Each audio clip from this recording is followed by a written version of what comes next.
Hãy subscribe cho kênh Ghiền Mì Gõ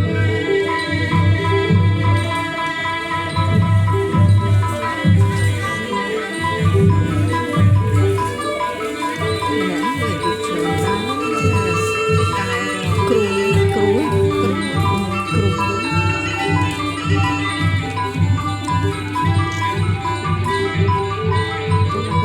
bỏ lỡ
Merci de faire un tonnerre d'applaudissements pour les artistes pour ce magnifique ballet. Merci également d'applaudir tous nos bénévoles et tous nos donateurs qui nous permettent de poursuivre notre mission et de soutenir notre communauté de manière significative.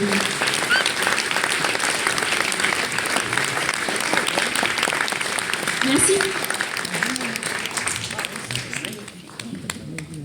Merci tout particulièrement à Dr. Kyo Tarabot, venu spécialement de Berlin, et Lord et Monibon qui sont venus de Suisse.